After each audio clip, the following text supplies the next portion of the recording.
అలాగే ఇంకా మీరు ఈ పాత నిబంధన గ్రంథంలో ఇక సొలొమోను మహారాజు చూస్తే అతని దినాలలో వెండి ఎన్నిక లేదు, బంగారమే, అంత బంగారమే.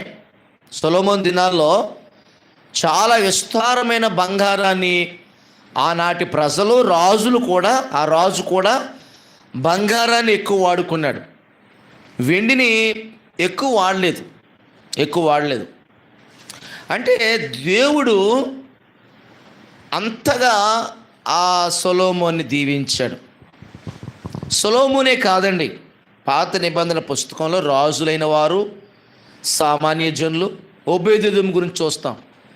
ఓబేదెదోముని, అతని ఇంటి వారిని, అతని సొత్తంతటిని కూడా దేవుడు ఆశీర్వదించాడని బైబిల్లో చూస్తాం. అంటే పాత నిబంధనలో ఉన్న భక్తులందరూ కూడా చాలా అత్యధికంగా దీవించబడిపోయారు, భౌతికంగా దీవించబడ్డారు. వారి బంగారాలు, వారి వెండి, వారి యొక్క కలిగిన సంపదలు ఎంతగానో దీవించబడ్డాయి. అయితే ఈ రాత్రి నా ప్రియమైన దేవుని బిడ్డలారా, మనము పాత నిబంధన క్రైస్తవులం కాదు, మనము క్రొత్త నిబంధన క్రైస్తవులు. మరి పాత నిబంధన క్రైస్తవులు అలా దీవించబడ్డారు, నూతన నిబంధన క్రైస్తవులు వీళ్ళు ఎందులో అభివృద్ధి చెందాలి? అది మనము ఈ క్రొత్త నిబంధన క్రైస్తవులు, మనం క్రొత్త నిబంధన క్రైస్తవులమైన మనం ఎందులో అభివృద్ధి చెందాలి? ఈ క్రొత్త నిబంధనలో ఉన్న మనము యేసు రక్తంలో మనం కడగబడ్డాం, యేసు ప్రభువుని మన సొంత రక్షకునిగా మనం అంగీకరించాం, యేసు ప్రభు మన పాపాలను పరిహరించారు, యేసు ప్రభుని మన దేవునిగా, మన రక్షకునిగా, మన విమోచకునిగా మనం ఒప్పుకున్నాం. మరి క్రొత్త నిబంధన క్రైస్తవులమైన మనం ప్రియులారా దేనిలో మనము అభివృద్ధి చెందాలి? ఈ రాత్రి మీరు ఈ మాటలు జాగ్రత్తగా వినాలి. మనము దేనిలో అభివృద్ధి చెందాలి అన్నాడు కదా యోబు భక్తుడు, మొదట నువ్వు కొంచెం ఉన్న తుదుకుని మహాభివృద్ధి అన్నాడు. అయితే క్రొత్త నిబంధన క్రైస్తవులు ఎందులో అభివృద్ధి చెందాలి? క్రొత్త నిబంధనలో నా మాటలు జాగ్రత్తగా వినండి. భక్తులు ఉన్నారు కదా, క్రొత్త నిబంధనలు ఉన్నారు లేదా? పేతురు గారు, 12 మంది శిష్యులు, పౌలు గారు, బర్నబా, స్టెఫెను, ఇంకా చాలామంది భక్తులు ఉన్నారు క్రొత్త నిబంధనలో. వాళ్ళు ఎవరైనా ఆర్థికంగా డబ్బుల విషయంలో అభివృద్ధి చెందారా? బంగారాలు సంపాదించుకున్నారా? వాళ్ళు మేడమిద్దులు సంపాదించుకున్నారా? క్రొత్త నిబంధన క్రైస్తవులు పాత నిబంధన క్రైస్తవులాగా లేరు. పాత నిబంధన భక్తులు, పాత నిబంధనల క్రైస్తవులు లేరు. వాళ్ళంతా యెహోవా దేవుణ్ణి ఆరాధించారు. ఓకే, అయితే మరి క్రొత్త నిబంధన క్రైస్తవులు ఎందుకు మరి ఈ రకమైనటువంటి భౌతికపరమైన ఆశీర్వాదాలు దేవుడు ఇవ్వలేదు? ఈ భక్తులందరూ కూడా సంఘం ప్రారంభమైనప్పుడు యేసు ప్రభు ఆయన తిరిగి లేచిన తర్వాత 40 దినాలు అందరూ కనిపించి వెళ్ళిపోయాడు ఆయన. ఈ శిష్యులందరూ మేడగదిలోకి వెళ్ళిపోయి వాళ్ళు దేవుని ఆత్మ కోసం ప్రార్థన చేస్తున్నప్పుడు దేవుని ఆత్మ వారి మీద దిగి వచ్చింది. ఆ తదుపరి పేతురు గారు నిలబడి ప్రసంగించినప్పుడు మరి అక్కడ కొన్ని వేల మంది, 3,000 మంది ఒక్కసారే మారు మనసు పొంది వాళ్ళు రక్షణ పొందారు, బాప్తీసాలు పొంది వాళ్ళు సంఘంలో చేర్చబడ్డారు. అయితే ఆ సంఘం, ఈ ప్రారంభ సంఘం ఏం చేసింది అంటే తమకున్న వెండి బంగారాలు ఆస్తులన్నీ కూడా అమ్మేసి అపోస్తుల పాదాల దగ్గర పెట్టారు. వారేం చేశారు? వాళ్ళ దగ్గర ఉంచుకోలేదు సుమా. అపోస్తులు ఎవరికి అక్కరగా ఉంటే వాళ్ళకి ఇచ్చేస్తారు. అంటే డబ్బు అపోస్తుల దగ్గర లేదు, విశ్వాసుల దగ్గర కూడా లేదు. ఎవరికి అక్కరకుంటే వారికి పంచిపెట్టేశారు. కానీ నేటి దినాలలో ఇది మనం చూడలేకపోతా ఉన్నాం. క్రైస్తవ్యం ప్రారంభములో ఉన్న ఆ యొక్క దేవుని పిల్లలు వాళ్ళు ఎలాగా అభివృద్ధి చెందారు, వేట్లో అభివృద్ధి చెందారు.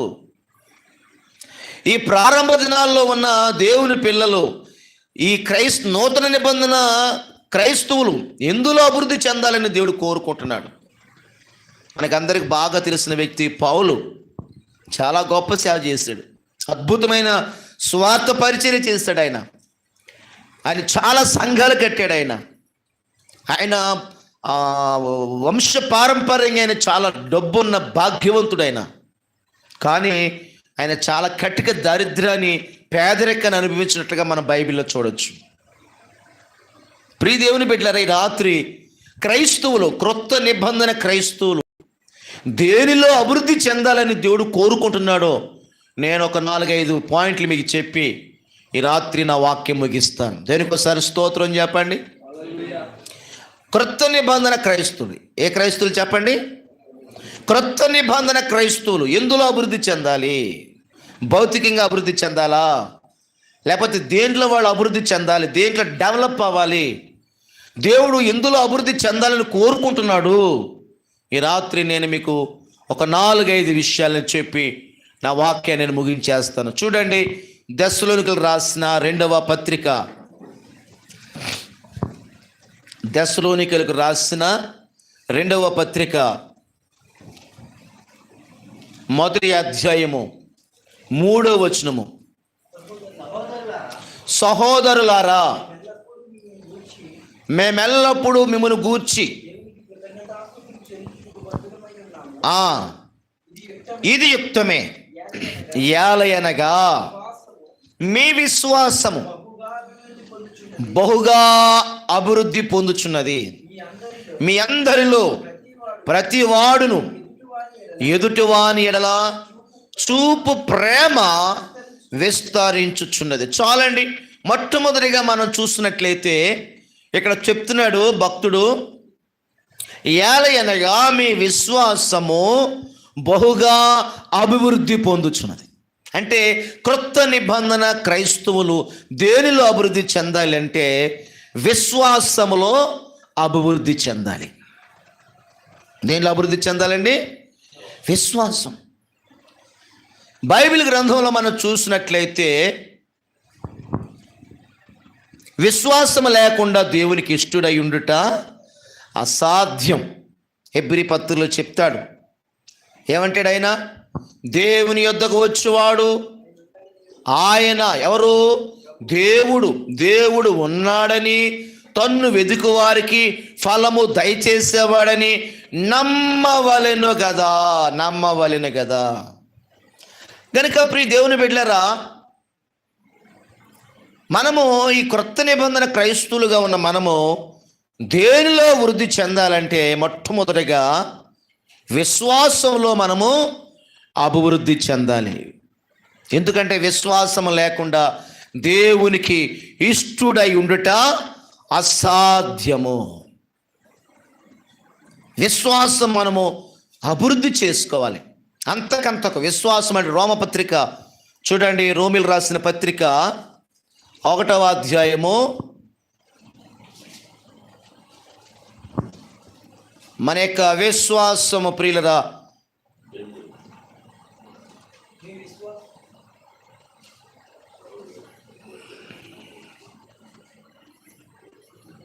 ఆ 17వ వచనము 1:17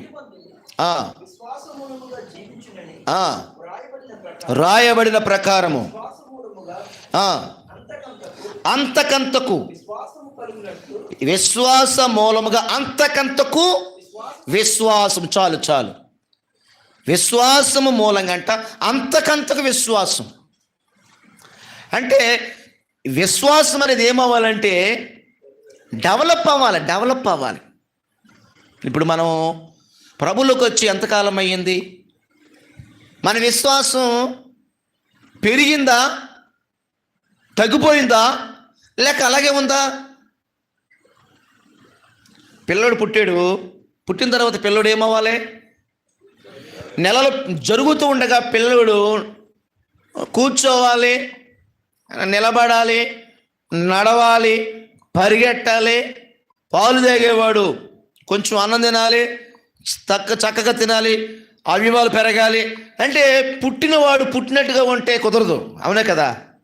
మనకి ఒక 4-5 నెలల తర్వాత లేదా 1 year తర్వాత వాళ్ళు మార్పులు రాకపోతే తల్లిదండ్రులు ఏం చేస్తారు? వెంటనే డాక్టర్ దగ్గరికి తీసుకువెళ్ళి, మా పిల్లోడు ఎదగట్లేదండి, మా పిల్లోడు మాట్లాడట్లేదు, మా పిల్లోడు అన్నం తినట్లేదండి, మా పిల్లోడు కూర్చోవట్లేదు, మా పిల్లోడు నడవట్లేదని వెంటనే డాక్టర్ని సంప్రదిస్తారు. ఎందుకంటే ఆ వయస్సుకు తగ్గ ఎదుగుదల పిల్లల్లో ఉండాలి. ఇప్పుడు విశ్వాసమైన మనము కూడా ప్రభువుని నమ్ముకున్న తర్వాత మన విశ్వాసం అనేది ఏమవ్వాలంటే డెవలప్ అవ్వాలి, పెరగాలి.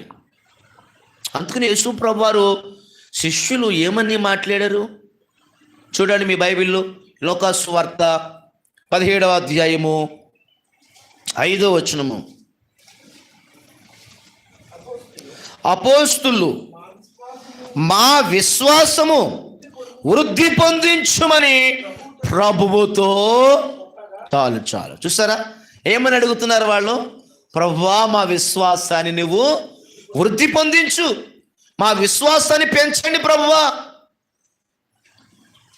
ఈ రాత్రి నా ప్రియ దేవుని బిడ్డలారా, యేసు ప్రభువునందు విశ్వాసం ఉంచిన మనము ఈ క్రొత్త నిబంధన క్రైస్తవులు దేనిలో డెవలప్ అవ్వాలంటే, వృద్ధి చెందాలి అంటే మొట్టమొదటిగా విశ్వాసములో వృద్ధి చెందాలి, విశ్వాసంలో పెరగాలి. మనం ఆవగింజంత విశ్వాసం. ఎంత విశ్వాసం అన్నాడు? ఆవగింజంత విశ్వాసం. అంటే ఈ కొండెల్లి సముద్రంలో పడునుగా కంటే పడుతుందట ప్రభు చెప్పారు. మరి ఆ యొక్క కార్యం జరగట్లేదంటే అసలు మన విశ్వాసం యొక్క స్థాయి ఎంత ఉన్నదో మనం ఒకసారి ఆలోచన చేసుకోవాలి. మన విశ్వాసము ప్రియులరా మనము డెవలప్ చేసుకోవాలి. నేనంటాను, విశ్వాసం ఎలా డెవలప్ అవుద్ది ఏమండి? విశ్వాసం ఎలా పెరుగుద్ది?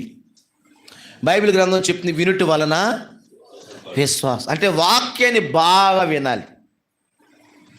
వాక్యం వింటే సరిపోయిందా? సరిపోదు. వాక్య ప్రకారంగా నడవడం కూడా మనము ప్రాక్టీస్ చేయాలి.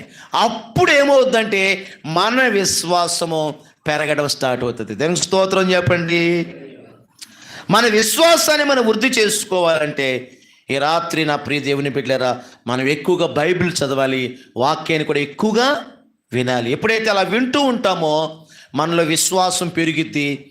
ప్రియులరా, ఆ విశ్వాసాన్ని మనం అనుసరించి నడుచుకుంటున్నప్పుడు మనలో ఉన్న విశ్వాసం ఏమవుద్దంటే డెవలప్ అయిపోద్ది. చూడండి, పేతురు గారు ప్రభుతో జీవించాడు, ప్రభుతో కలిసి సేవలో ఉన్నాడు. ఒకసారి యేసు ప్రభు వారు సముద్రం మీద ఆయన నడుచుకుంటూ వచ్చేస్తుంటే పేతురు గారు చూసి అందరూ భయపడతారు, భూతం అంటారు. ప్రభు అన్నారు నేనే అని చెప్తే అప్పుడు పేతురు అంటారు, నీవే అయితే నేను నీ దగ్గరికి నీళ్ళ మీద నడిచి వచ్చేలాగా నాకు నువ్వు సెలవివ్వండి ప్రభు అంటాడు. అప్పుడు ప్రభు అంటారు, రా పేతురు అన్నారు. అప్పుడు పేతురు నీళ్లలోకి దిగి ప్రభు దగ్గరికి సముద్రం మీద చక్కగా నడుచుకుంటూ వెళ్ళిపోయాడండి. దేవునికి స్తోత్రం చెప్పండి ఒకసారి. ప్రభు దగ్గరికి నీళ్ళ మీద నడుచుకుంటూ వెళ్ళిపోయాడు. సగం దూరం వెళ్ళాక మునిగిపోయాడు. ప్రభు మళ్ళా కేకలు వేస్తే ఆయన పైకి లేపాడు. మరి కొంత దూరం అతను మునిగిపోకుండా నడవగలిగాడు. దానికి కారణం ఏంటంటారు? అతడు కొంత దూరం నడవగలిగాడు. దానికి కారణం ఏంటి? విశ్వాసం అండి. విశ్వాసం ఉందో గనుకనే అతడు మునిగిపోకుండా కొంత దూరము నడవగలిగాడు, ప్రయాణం చేయగలిగాడు. కానీ ఆ తర్వాత ఆ సముద్రాన్ని గాలి పొంగులు చూచి భయపడి అతడు మునిగిపోసాగాడు, అది వేరే విషయం. కానీ కొంత దూరం మాత్రం అతను ఏం చేస్తాడు? నీళ్ల మీద నడిచాడు. మనం దిగామనుకోండి, మొదటి అడిగే కిందకి బుడింగి వెళ్ళిపోద్ది. మొదటి అడుగులోనే కిందకి వెళ్ళిపోతాం. కిందకి ఇంక ఇలాగ అనగానే ఇంకా బుడికి వెళ్ళిపోతాం అంతే కిందకి. పేతురు గారు అలాగ అవలేదే, కొంత దూరం నడిచాడు ఆయన. యేసు ప్రభులాగా నేల మీద నడిచిన వారిలో ప్రభు మొదటి వాడైతే రెండో ఆయన ఎవరు చెప్పండి? పేతురు గారే. కొంత దూరం నడిచాడు పేతురు. ఈ రాత్రి నా ప్రియ దేవుని పెట్టలేరా, పేతురు ఎందుకు నడవగలిగాడయ్యా అంటే నేను అంటాను, ప్రభుతో అతనికి ఉన్న సంబంధం, అనుబంధం, ప్రభుతో అతనికి ఉన్న సహవాసం, అతని విశ్వాసము డెవలప్ అయింది. అందుకనే అతడు ధైర్యంగా, నీవే ప్రభు అయితే నేను కూడా నేల మీద నడిచి వచ్చినట్లుగా నాకు ఆజ్ఞాపించను, సెలవివ్వండి అని అడిగి నేలలో దిగినట్లుగా మనం చూస్తున్నాం. ఈ రాత్రి నా ప్రియమైన దేవుని బిడ్డలారా, మనము మొట్టమొదటిగా క్రొత్త నిబంధన క్రైస్తవులు దేంట్లో అభివృద్ధి చెందాలంటే విశ్వాసంలో వృద్ధి చెందాలి. ప్రభు శిష్యులు ప్రభుని అడిగారు, ప్రభువా మా విశ్వాసాన్ని వృద్ధి పొందించమని. మరి ప్రభుని అడిగినట్లుగా మనం చూస్తున్నాం. రెండవదిగా క్రొత్త నిబంధన క్రైస్తవులు దేనిలో అభివృద్ధి చెందాలంటే దెస్సలోనికీయులకు రాసిన మొదటి పత్రిక, దెస్సలోనికీయులకు రాసినటువంటి మొదటి పత్రిక 3వ అధ్యాయము 12వ వచనము. చదవండి. మన ప్రభు అయిన యేసు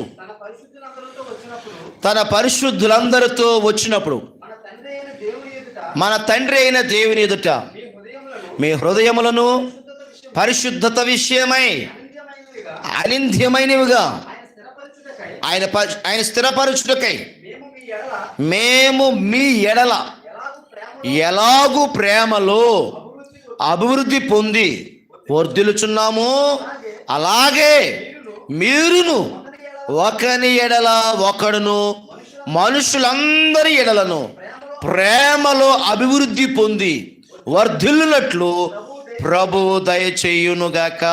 దేవునికి ఒకసారి బిగ్గరగా స్తోత్రం చెప్పండి. చూస్తారా, రెండోది ఇక్కడ చాలా స్పష్టంగా చెప్పాడు. నేను మీకు చెప్పక్కలే, ప్రేమలో అభివృద్ధి చెందాలంట. ఎందులో అభివృద్ధి చెందాలండి? ప్రేమ.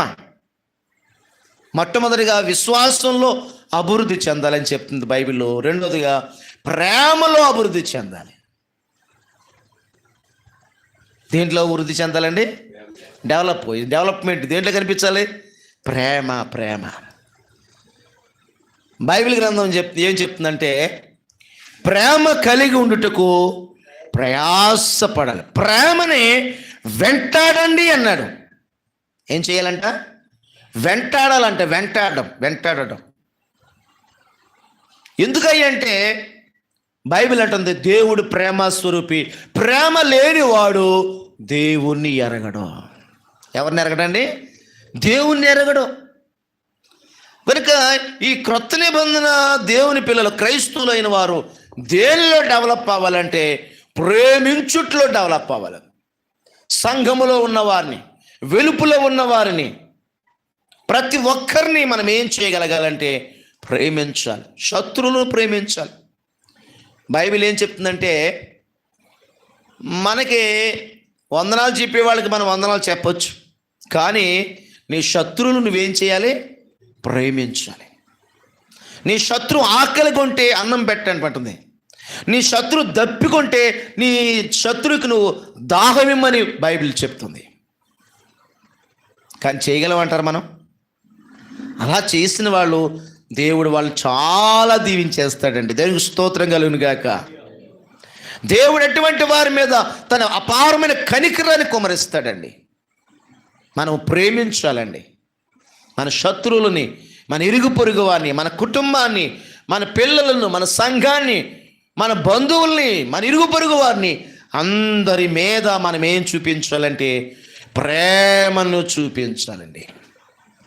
మనలో ప్రేమ కనబడాలండి, అంతే తప్ప కోపం, ద్వేషం, అసూయ ఇవి మనలో కనిపించకూడదండి. అంటే కనబడకుండా దాయాలని కాదు, అసలు ఉండకూడదు అవి. దేవుని పిల్లలైన ప్రతి ఒక్కరిలో దేవుడు కోరుకునే ఒక లక్షణం ఏంటంటే ప్రేమ అండి. ఆత్మ ఫలాల్లో ప్రేమ. పౌలు అంటాడు, ప్రియులారా, విశ్వాసము, నిరీక్షణ, ప్రేమ, ఈ మూడు నిలుస్తాయి. వీటిలో శ్రేష్టమైనది ప్రేమే. ప్రేమే కనుక ఈ రాత్రి మనము ఎందులో మరి అభివృద్ధి చెందాలంటే, రెండవదిగా మనము ప్రేమలో అభివృద్ధి చెందాలి. ఎందులో అభివృద్ధి చెందాలండి? మరి యేసు ప్రభు మనల్ని ఎలా ప్రేమించాడు ఒకసారి నాకు చెప్పండి. దేవుడు మనల్ని ఎలా ప్రేమించాడు చూడండి. అమ్మ ప్రాణం పెట్టినది. Very good, very good. రోమిలు రాసిన పత్రిక 5వ అధ్యాయము 8వ వచనము. అయితే దేవుడు మన ఎడల తన ప్రేమను వెల్లడిపరుచుచున్నాడు. ఎట్లనగా ఎప్పుడంట? మనం ఇంకను పాపులమై ఉండగానే క్రీస్తు మన కొరకు. అది చూసారా? ఎప్పుడు యేసు ప్రభు ప్రాణం పెట్టాడు, ఎప్పుడు మన కొరకు ఆయన చనిపోయాడు అంటే మనం ఇంకను పాపులమై ఉండగానే. అంటే అర్థం ఏంటి? ఆ మాటకు అర్థం ఏంటి? భక్తి చేయట్లేదు, అదే ప్రార్థన చేయట్లేదు, పరిశుద్ధతలు లేము, నీతిగా లేము, యథార్థంగా లేము. మనమందరం కూడా మన ఇష్టాలను నెరవేర్చుకుంటూ మనకు నచ్చినట్టుగా బ్రతుకుతూ ఉన్నాం. అటువంటి సమయంలో ఆ నీచమైన బ్రతుకుని చూసి ఆయన కనికరపడి ఈ లోకానికి దిగివచ్చి నీ కొరకు నా కొరకు ఏం చేశాడైనా?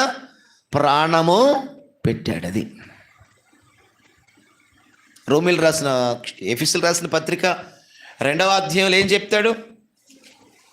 ఎఫెసీయులకు రాసిన పత్రికలు 2వ అధ్యాయంలో చూడండి, ఎన్నో వచనం అంటే 2వ వచనం చదువమ్మా. వాయుమండల సంబంధమైన అధిపతిని అనగా అధిపతిని అనుసరించి ఎలా నడుచుకున్నాం అంటే, మనం ఈ ప్రపంచ ధర్మం చొప్పున మనం మురుపు నడుచుకుంటుమి.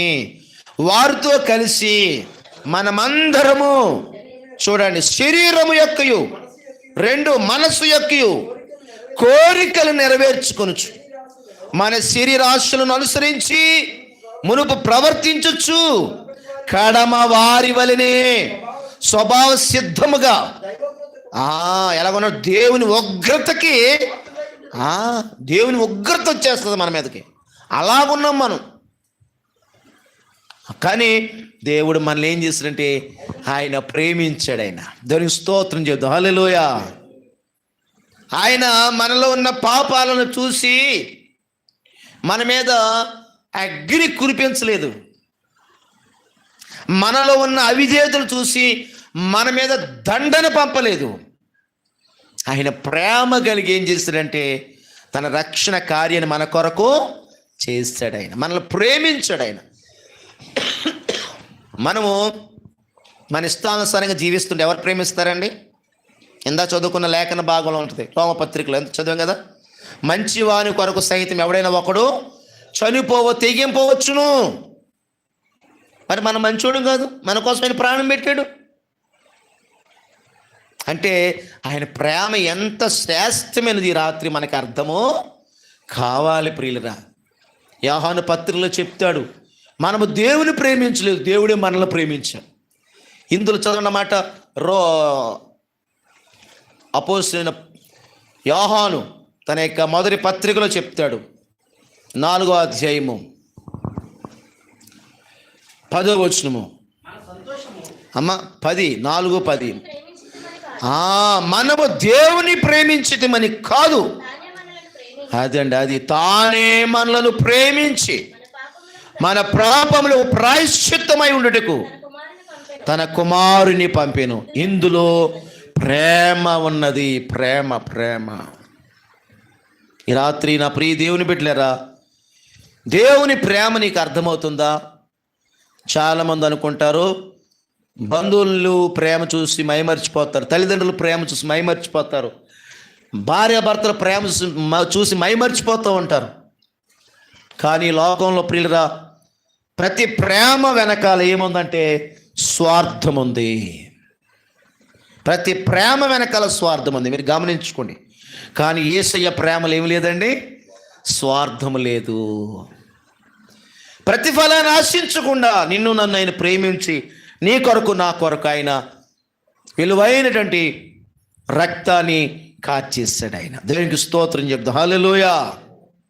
గనుక ఈ రాత్రి నా ప్రియ దేవుని బిడ్డలారా, దేవుడు మనలను ప్రేమిస్తున్నాడు. గనుక మనమేం చేయాలంటే ఆయన పిల్లలుగా మనము కూడా ఈ ప్రేమలోనే మనం ఏం చేయాలి, వృద్ధి చెందాలి. ఏం చేయాలని మనము వృద్ధి చెందాలి.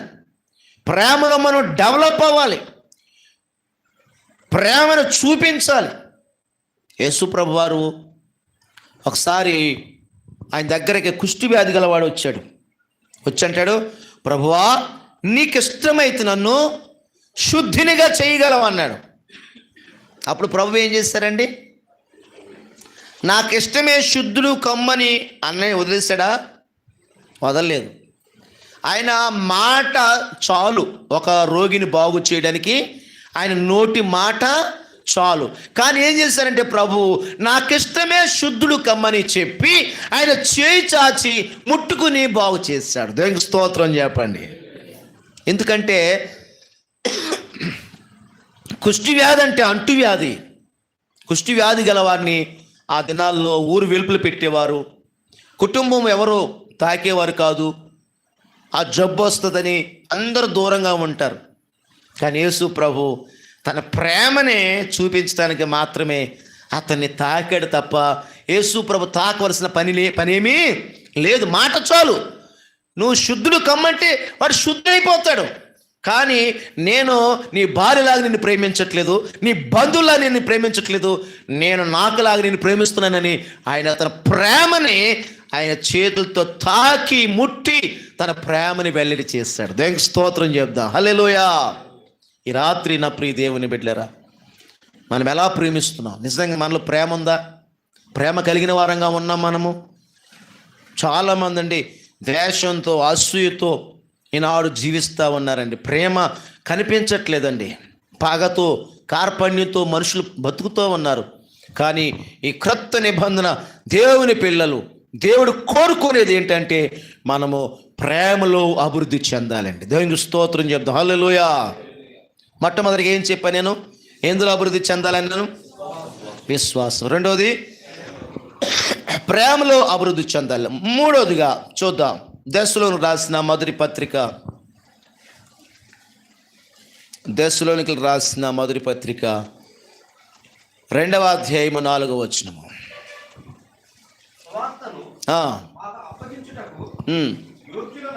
యోగ్యులమని దేవుని వలన ఎంచబడిన వారమై మనుషులను సంతోషపెట్టువారము కాక మన హృదయములను పరీక్షించు దేవునిని సంతోషపెట్టువారమై బోధించుచున్నాము. దేవునికి ఒకసారి బిగ్గరగా స్తోత్రం చెప్పండి. ఇక్కడ మూడవదిగా మనం చూస్తే ఎందులో మనం అభివృద్ధి చెందాలంటే దేవుణ్ణి సంతోషపెట్టుటలో అభివృద్ధి చెందాలి. ఎందులో అభివృద్ధి చెందాలండి? దేవుణ్ణి సంతోషపెట్టుట్లో. ఇక్కడ ఏమన్నాడంటే పౌలు, మేము మనుషులను సంతోషపెట్టువారము కాక మన హృదయములను పరీక్షించు దేవునినే సంతోషపెడుతున్నాం. మేము ఎవరిని సంతోషపెడుతున్నాడంట? దేవుణ్ణి సంతోషపెడుతున్నాం.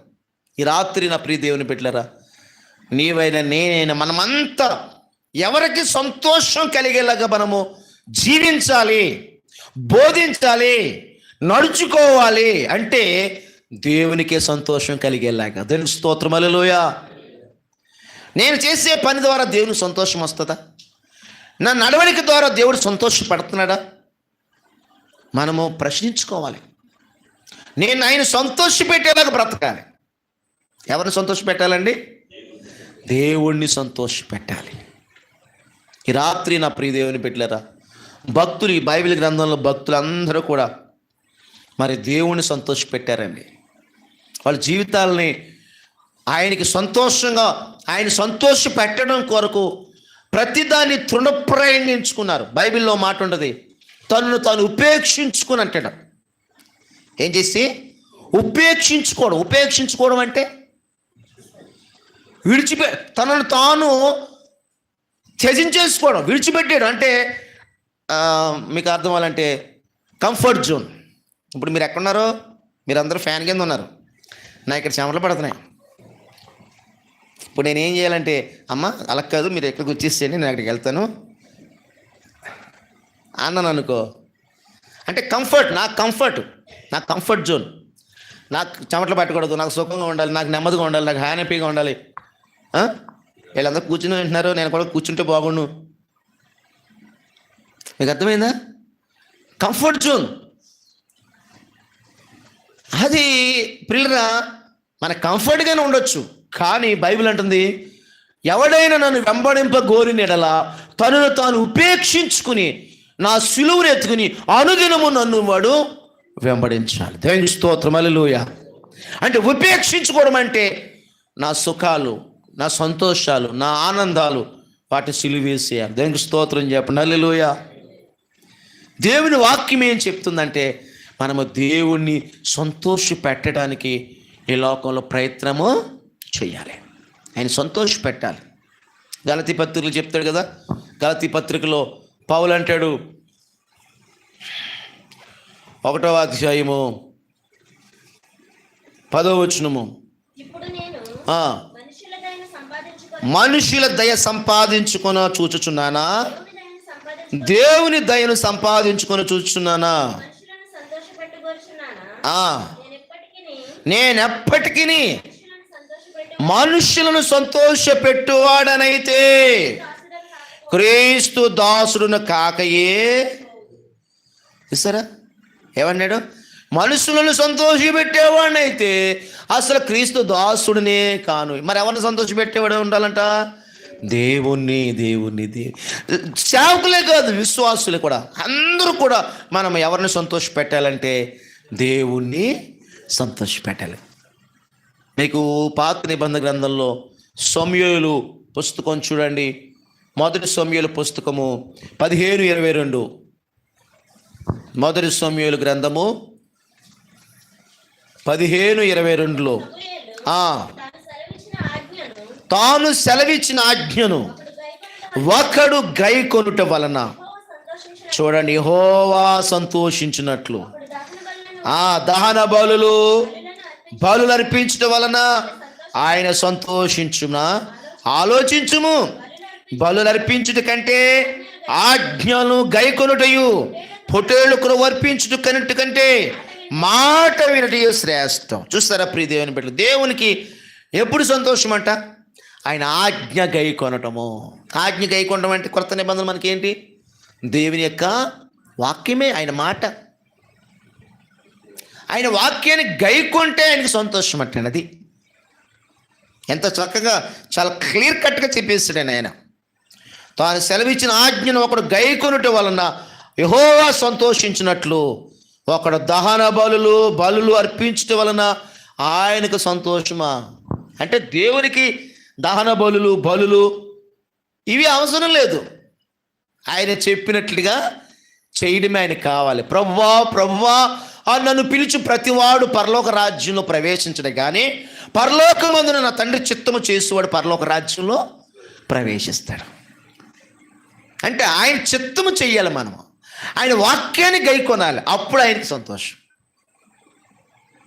కనుక మనము ఎందులో డెవలప్ అవ్వాలంటే దేవుణ్ణి సంతోష పెట్టేట్లో మనము అభివృద్ధి చెందాలి. ఇదే దశలో రాసిన పత్రికలో 2:4 చూడండి, 2:4.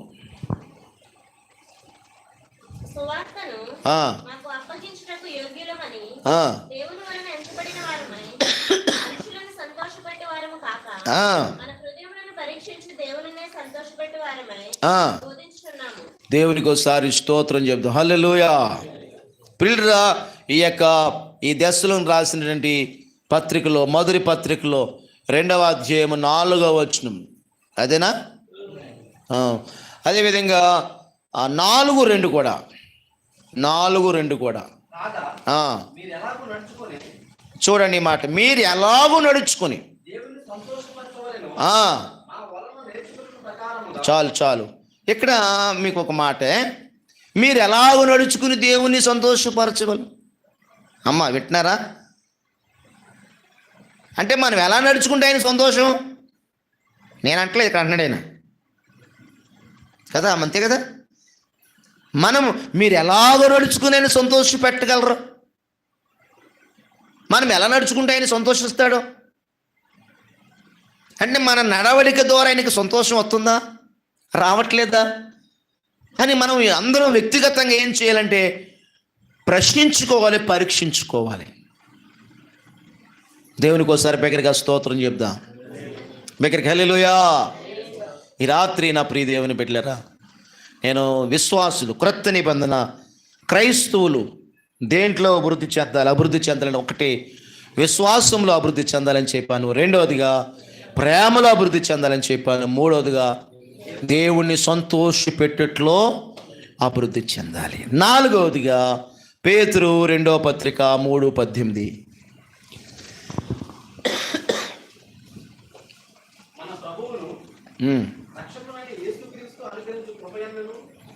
చదవండి.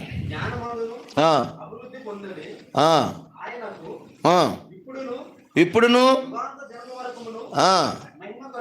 చాలు చూస్తారా ప్రియులరా, ఇక్కడ మనం చూస్తున్నాం ఎందులో అభివృద్ధి చెందాలంట? కృపయందును జ్ఞానమందును. మన ప్రభువును రక్షకుడిని యేసుక్రీస్తు అనుగ్రహించు కృపయందు జ్ఞానమందు మనం అభివృద్ధి చెందాలి. కృప అనే మాటకు అర్థం మీకు అందరికీ తెలుసు. అర్హత లేని వారికి అర్హత ఇచ్చేదే కృప. ఏ యోగ్యత లేని వారికి యోగ్యత ఇచ్చేదే దేవుని కృప.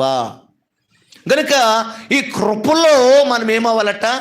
డెవలప్ అవ్వాలి. బైబిల్ గ్రంథంలో మనము అపోస్తుల కార్యాల గ్రంథంలో మనం చూస్తే ఆనాటి శిష్యులు మరి వాళ్ళందరూ కూడా అలాగా డెవలప్ అయిపోయారంట. చూడండి 6వ అధ్యాయం, అపోస్తుల కార్యాల గ్రంథము 6వ అధ్యాయము 5వ వచనము.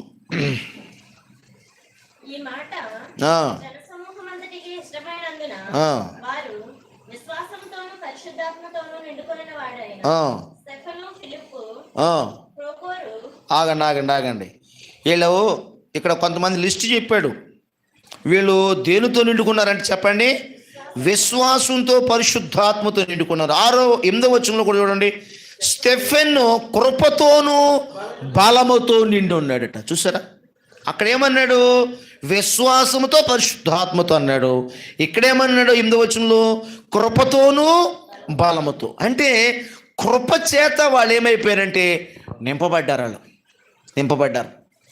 ఆ యొక్క ప్రియుల క్రొత్త నిబంధన కాలంలో మనం చూస్తే భక్తులైన వారు మరి నిజంగా దేవుని కృప చేత వాళ్ళు ఏమయ్యారంటే వాళ్ళు బలపడినట్లుగా మనం ఈ పరిశుద్ధ లేఖనాల్లో మనం చూడవచ్చు. ప్రియులరా, ఈ రాత్రి మనము దేనిలో అభివృద్ధి చెందాలంటే దేవుని యొక్క కృపలో మనం అభివృద్ధి చెందాలి.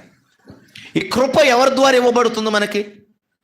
ఏమండి చూడండి, యోహాను సువార్తలో చెప్తాడు. యోహాను సువార్తలో ఈ కృప ఎవరి ద్వారా ఇవ్వబడుతుందో చాలా స్పష్టంగా చెప్పాడు. 1వ అధ్యాయము 17వ వచనము.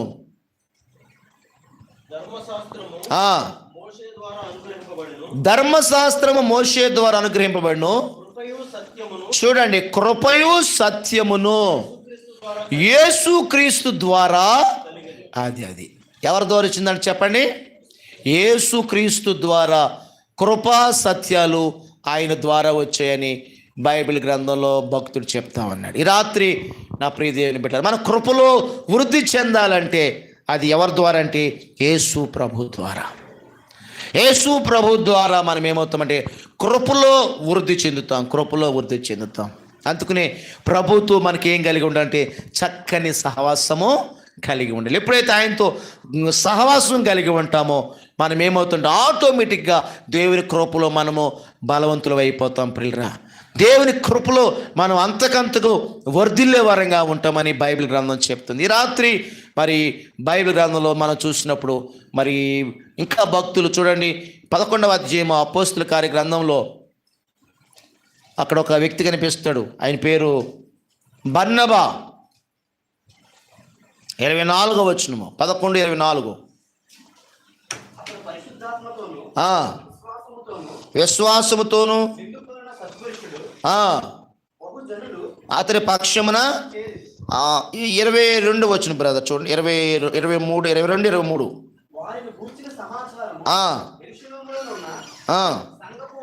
విని బర్నబాను అంతియోకియా వరకు పంపిరి.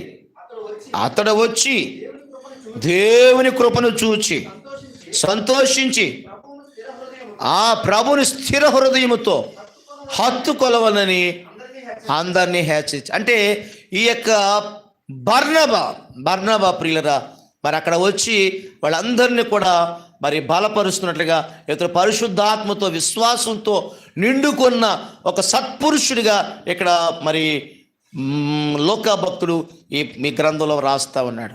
ఈ రాత్రి ప్రియులరా నిజంగా మనము దేనిలో వృద్ధి చెందాలంటే చూస్తూ ఉన్నాం, దేవుని కృపలో కూడా మనం ఏమవ్వాలండి? వృద్ధి చెందాలి. దేవుని కృప ప్రియులరా జీవము కంటే కూడా ఉత్తమమైనదని బైబిల్ గ్రంథంలో భక్తుడు కీర్తనకారుడు తన కీర్తన చెప్తా ఉంటాడు. ఈ రాత్రి మనము దేవుని కృపలో వృద్ధి చెందే వారంగా ఉండాలని నేను మీకు మనవి చేస్తున్నాను. ప్రియుల తర్వాత ఇంకొక మాట నేను మీకు చెప్పి నేను ముందుకు వెళ్తాను. చూడండి, కొరింథీయులకు రాసినటువంటి 2వ పత్రిక, కొరింథీయులకు రాసిన 2వ పత్రిక 8వ అధ్యాయము 7వ వచనము. అనగా విశ్వాసమందును ఉపదేశమందును జ్ఞానమందును సమస్త జాగ్రత్త యందును ప్రేమయందును ఎలాగో అభివృద్ధి పొందుచున్నారో అలాగే ఈ కృపయందును అభివృద్ధి పొందినట్లు చూచుకొని. చాలండి. ఇక్కడ విశ్వాసుల గురించి ఏం చెప్తున్నాడు పౌలు? మీరు విశ్వాసమందు, 2 ఉపదేశమందు, 3 జ్ఞానమందు సమస్త జాగ్రత్త యందును మీకు మాయడలనున్న ప్రేమ యందును ఎలాగూ అభివృద్ధి పొందుచున్నారు అన్నాడు. అంటే వీళ్ళు విశ్వాసంలో వృద్ధి చెందుతున్నారు, ఉపదేశంలో వృద్ధి చెందుతున్నారు, జ్ఞానమందు కూడా ఏం చేస్తున్నారంటే వీళ్ళు అభివృద్ధి చెందుతూ ఉన్నారు. కనుక ఈ రాత్రి ప్రియులైన 6వదిగా మనం చూస్తున్నాం, జ్ఞానంలో కూడా మనం ఏమవ్వాలి? వృద్ధి చెందాలి. జ్ఞానంలో ఎలాగ అభివృద్ధి చెందుతాం? అసలు జ్ఞానం చాలామంది బైబిల్ గ్రంథం ఏం చెప్తుందంటే జ్ఞానం లేక జనులు నశించిపోతున్నారంటండి. ఏమి లేక?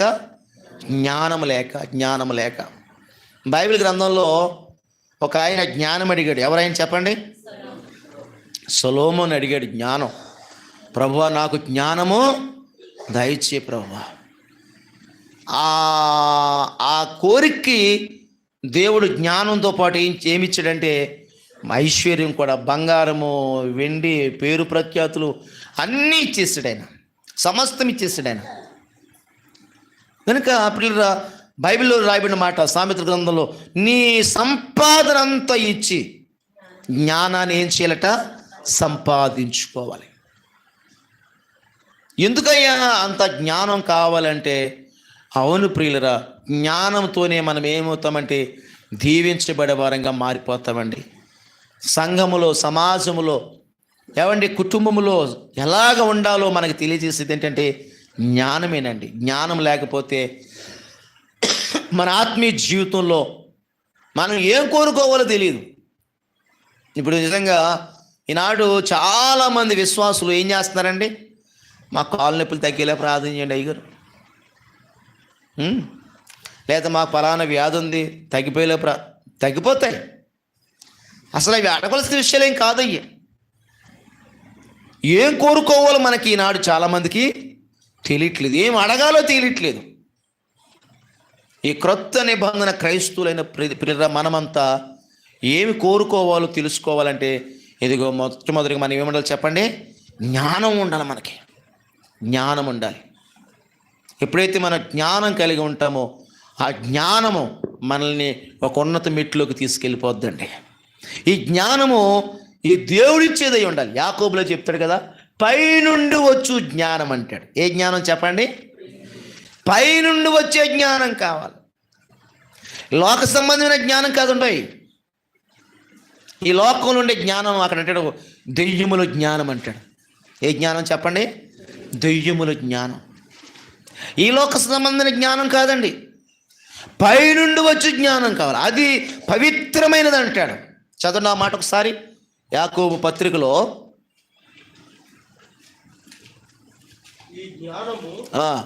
ఎన్నో అధ్యాయం చెప్పండి? 3వ అధ్యాయం 15. చదవమ్మా. ఈ జ్ఞానము పైనుండి దిగి వచ్చినది కాక భూ సంబంధమైనది ప్రకృతి సంబంధమైనది దయ్యముల జ్ఞానము వంటిదినై ఉన్నది. చూసారా? కనుక ఈ జ్ఞానం అంటే ఎక్కడుంటే అక్కడ అంటే 16 చెప్తుడు మత్సరం ఉంటుంది, వివాదం ఉంటుంది, అల్లరి ఉంటుంది, ప్రతి నీచ కార్యము కూడా ఉంటుంది. చూసారా? ఈ రోజున మనం చూస్తూ ఉన్నాం కదా, చాలా చోట్ల ఇదే జరుగుతుంది. కానీ దేవుని సంఘాలలో దేవుని పిల్లలు ఎలాగుండరు. వాళ్ళు ఎలాగుంటారు? కింద చెప్తాడు, పైనుండి వచ్చు జ్ఞానం. అది దేవుని సంఘాలు నాడు పవిత్రం గురించి చెప్తాం. పవిత్రమైనది, తరువాత సమాధానకరమైనది, మృదువుగా ఉంటుంది, సులభంగా లోబడుద్ది, కనికరంతో ఉంటుంది, మంచి ఫలాలతో ఉంటుంది, వేషధారణ ఉండదు, పక్షపాతం కూడా ఉండదు. దేవునికి స్తోత్రం చెప్పండి, బిగ్గరగా చెప్పండి హల్లెలూయా. ఇది ఎక్కడ ఉంటుందంటే దేవుని సంఘాలు, జీవము కలిగిన దేవుని సంఘాలలో ఈనాడు ఇదే ఉంటుంది. కానీ పైనుండి వచ్చే జ్ఞానం ఈనాడు ప్రియులరా మనం సంఘాల్లో తప్ప ఇంకెక్కడ బయట ఎక్కడ కూడా ఈ జ్ఞానం ఉండదు. బయట దొరికే జ్ఞానం ఏం చెప్పండి? దయ్యాల జ్ఞానం, అల్లరే, నీచ కార్యాలు, ఏమంటే ప్రకృతి సంబంధమైన కార్యాలు, మరి దేవునికి అవిధేయకరమైన జీవితాలు అక్కడ ఉంటుంది. ఈ రాత్రి నా ప్రియ దేవుని బిడ్డలారా, అందుకుని మనము ఏం సంపాదించుకోవాలంటే జ్ఞానాన్ని సంపాదించుకోవాలి. జ్ఞానంలో మనం ఏమవ్వాలి? డెవలప్ అవ్వాలి, అభివృద్ధి చెందాలి. అడగాలి, ప్రభువుని అడగాలి, ప్రభువా నన్ను జ్ఞానము అభివృద్ధి చేయండి, నాకు జ్ఞానం దయచేతండి, నేను జ్ఞానంలో డెవలప్ అవ్వాలి ప్రభు, నాకు నీ జ్ఞానం, పైనుండి వచ్చే జ్ఞానం. ఏ జ్ఞానం చెప్పండి? పైనుండి వచ్చే జ్ఞానం. ఆ పైనుండి వచ్చే జ్ఞానం ఉంటే అబ్బా ఇంట్లో ఎంత బాగుంటుందో, సంఘంలో ఎంత బాగుంటుందండి. ఆ వ్యక్తులండి ఇంట్లో ఉన్న సంఘంలో ఉన్న వాళ్ళు చాలా చక్కగా ఉంటారండి, సమస్యగా ఉండరు. కొంతమంది ఎలాగుంటారంటే చెప్పనండి, బైబిల్లో ఉంటుంది, కళ్ళకి పొగలాగా ఉంటారంట. ఎలాగుంటారు? కళ్ళకి పొగ ఎలాగుంటుందండి? చెప్పులో రాయి ఎలాగుంటుంది? చెప్పులో రాయి ఉందనుకో నడవగలవా? చెప్పు కావాలి, చెప్పులతో నడవాలి. మరి మధ్యలో ఏముంది? రాయి ఉంది. కొంతమంది సంఘంలో అలాగుంటారు, ఇంట్లో కూడా అలాగుంటారు. కొంతమంది కండ్లకి పొగలాగా ఉంటారంట, పండ్లకి పులుపులాగా ఉంటారంట. పళ్ళు పులుపు తిన్నది ఎలా ఉంటుంది చెప్పండి? అసలు కొరకలేము మనం. పళ్ళు పులిసిపోయిన ఏంటండి, ఆ నోట్లు ఏం పెట్టలేము, మనం ఏం తినలేము. వీళ్ళు ఎవరై అంటే ప్రకృతి సంబంధమైన జ్ఞానం కలిగిన వాళ్ళేను. వీళ్ళకి పైనుండి వచ్చే జ్ఞానం లేదు. వీళ్ళు లోబడరు, జ్ఞానంగా ఉండరు, దేవుని వాక్యానికి విధేయత చూపించరు. కనుకనే ప్రియులరా, దేవుడు ఏం కోరుకుంటాడంటే ఈ రోజున మనం ఎందులో డెవలప్ అవ్వాలంటే జ్ఞానంలో మనము డెవలప్ అవ్వాలి, జ్ఞానం సంపాదించుకోవాలి. నేను మీకు 5 విషయాలు చెప్పానా, 6 విషయాలు చెప్పానా అమ్మా? 6. ఏంటి? మొట్టమొదటిగా ఏం చెప్పాను? విశ్వాసంలో అభివృద్ధి చెందాలి. 2 ప్రేమలో అభివృద్ధి చెందాలి. 3 దేవుని సంతోషపెట్టేట్లో అభివృద్ధి చెందాలి. 4 దైవ కృపలో అభివృద్ధి చెందాలి. 5 జ్ఞానము. 6 చెప్పలేదు. దేవునికి స్తోత్రం చెప్పండి. అంతే కదా, 5 చెప్పాను మీకు, అవునా? ఈ రాత్రి ప్రియ దేవుని బిడ్డలారా, మనము నూతన నిబంధన క్రైస్తవులు, క్రొత్త నిబంధన క్రైస్తవులు. పాత నిబంధన క్రైస్తవులు మనము కానే పులిని చూసి నక్క ప్రభుని నమ్ముకున్నారు, వాళ్ళు అలాగ డెవలప్ అయ్యారు, వాళ్ళు అలా సంపాదించారు, ఇలా సంపాదించారు, ఆ పాస్టర్లు అలాగే అయిపోయారు, ఈ పాస్టర్లు ఇలాగైపోయారు, మనం ఏంటి ఇలా ఉన్నాం. ఇంత నన్ ఆఫ్ బిజినెస్ అండి. నేను చెప్పిన బైబిల్, మీరు చదువుతున్న బైబిల్లో క్రొత్త నిబంధన ఈ పుస్తకంలో పౌలు గారు ఏ రీతిగా ఉండాలి, పౌలు గారు ప్రియులరా ఏ రీతిగా డెవలప్ అవ్వాలి, ఒకవేళ ఫిజికల్గా డెవలప్ అవ్వాలంటే చెప్పండి నాకు, ఎలా డెవలప్ అవ్వాలి? ఫిజికల్గా డెవలప్ అవ్వాలంటే ఎలా డెవలప్ అవ్వాలి? అసలు ఆయన ఉన్న స్థాయి ఎవరు ప్రపంచంలో ఎవరికి కూడా ఉండదు. ఉన్నాడా మరి ఆయన అలాగా? ఉన్నాడా? లేరు. మరి నాడు ఎందుకు అలా జరుగుతుంది అంటే వాక్యాన్ని వక్రీకరిస్తున్నారు, వాక్యాన్ని విడిచిపెట్టేస్తున్నారు. వాక్యం ఏం చెప్తుందో అది మనం చేయడం లేదు, వాక్యం చెప్పింది చేయట్లేదు. ఈ రాత్రి మనం క్రొత్త నిబంధన క్రైస్తులుగా మన సంఘాల్లో ఉందాం, దేవుణ్ణి ఆరాధిద్దాం, యథార్థంగా ఆరాధిద్దాం. శ్రమలు ఉంటాయి, బాధలు ఉంటాయి, కష్టాలు ఉంటాయి, ఇబ్బందులు ఉంటాయి. అయితే ప్రభు ఆ శ్రమల్లో నిన్ను విడిచిపెట్టాడు, ఆ బాధలు నిన్ను విడిచిపెట్టడు, ఆ కష్టాలు నిన్ను విడిచిపెట్టడు. నీ కష్టాలు, నీ శ్రమలు, నీ బాధల్లో నిన్ను తప్పిస్తాడు, రక్షిస్తాడు, నీకు సహాయం చేస్తాడు. అయితే నువ్వు మాత్రం ఏం చేయాలంటే యథార్థముగా ఆయన్ని ఏం చేయాలి?